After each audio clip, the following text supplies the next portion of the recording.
नमस्ते, Naina's veg किचनमध्ये तुमचं स्वागत आहे। आज आपण लाल भोपळा, कद्दू, पंपकिन याचं सांबार करणार आहोत। हे सांबार तुम्ही भात, इडली, डोसा, उत्तप्पा, आप्पे, चपाती, भाकरी याच्याबरोबर सर्व करू शकता। भोपळा न्यूट्रिशियस असल्यामुळे त्याचा वापर नक्की करा।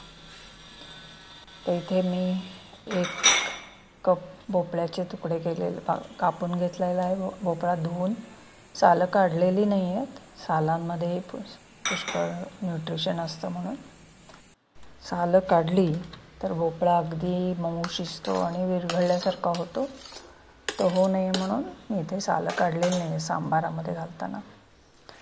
तसंच इथे 1 मोठा टोमॅटो घेतलेला आहे चिरून आणि थोडी कढीपत्त्याची पानं पण आहेत। तर इथे कढईमध्ये आधी भोपळ्याचे जे तुकडे आहेत, चिरून घेतलेला भोपळा तो घालते। बुडतील एवढं पाणी घातलेलं आहे, त्याच्यामध्ये थोडंसं मीठ घातलेलं आहे, इथे 1 पाव चमचा, आणि ह्याला उकळी आणलेली आहे आणि हे 3-4 मिनटं शिजवून घेतले आहे। त्याच्यामध्ये कढीपत्त्याची पानंसुद्धा घातलेली आहेत। झाकून ठेवून ह्याला उकळी आणायची आहे आणि शिजवून घ्यायचं आहे 4-5 मिनटं। 4-5 मिनटानंतर तुम्ही बघू शकता भोपळ्याचे चिरलेला भोपळा थोडासा शिजला आहे। त्याच्यामध्ये आता आपण जो टोमॅटो चिरून घेतलेला होता तो घातलेला आहे आणि परत 1-2 मिनटं शिजवून घेतलेला आहे। त्यानंतर ह्याच्यामध्ये घालण्याचे बाकीचे पदार्थ इथे ठेवलेले आहेत। सांबार पावडर, मिरची पावडर, लाल मिरची पावडर, मीठ, गूळ आणि ओलं खोबरं। तर हे सगळं आपण आता आपल्या भोपळ्याच्या शिजत असलेल्या भोपळा टोमॅटोच्या कढाईमध्ये घालतोय। त्यालाही परत व्यवस्थित मिसळून घेऊन ते आपण परत शिजवून घेणार आहोत 2-3 मिनटं, म्हणजे आपला मसाला भाज्यांमध्ये छान मुरेल। इथे आता तुरीची डाळ मी 1 पाव कप तुरीची डाळ, 1 चमचा मसूर डाळ धुवून 1 अर्धा तास भिजवून ठेवले, म्हणजे लवकर शिजते। त्याच्यामध्ये 1 हिरवी मिरची, कढीपत्ता आणि 1 चमचा तेल घालून कुकरच्या 2 शिट्ट्या करून घेतल्यात। आणि ही डाळ जी आहे शिजलेली ती आपण व्यवस्थित जरा घोटून घेतलेली आहे आणि आपल्या सांबाराच्या कढईमध्ये घालते।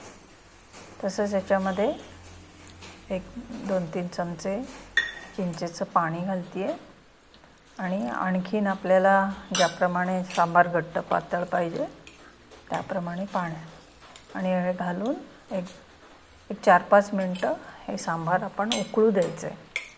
4-5 मिनटानंतर आपलं सांबार जवळजवळ तयार आहे। त्याच्यामध्ये आता चिरलेली कोथिंबीर घालायची आहे आणि मिसळून घ्यायचं व्यवस्थित।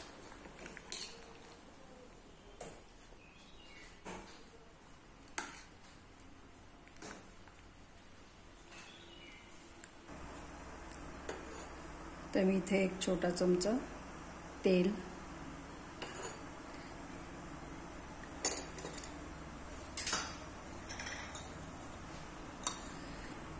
तसंच 1 चमचा तूप घालते फोडणीसाठी।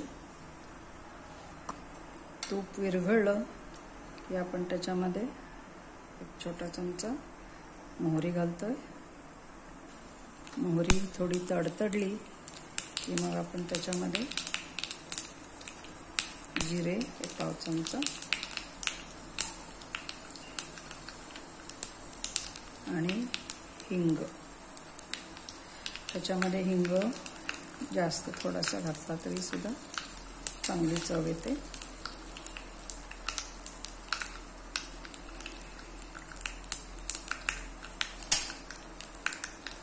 आता आपलं सांबार तयार आहे इथे फोडणी घातल्यानंतर। तर हे भात, इडली, वडा, डोसा, उत्तप्पा, चपाती, भाकरी ह्याच्याबरोबर सर्व करू शकता। तर धन्यवाद हा व्हिडिओ बघितल्याबद्दल। लाईक करा, शेअर करा, कॉमेंट करा, सबस्क्राईब करा आणि बेल आयकॉन प्रेस करा। तर भेटू पुन्हा पुढच्या व्हिडिओच्या वेळेला।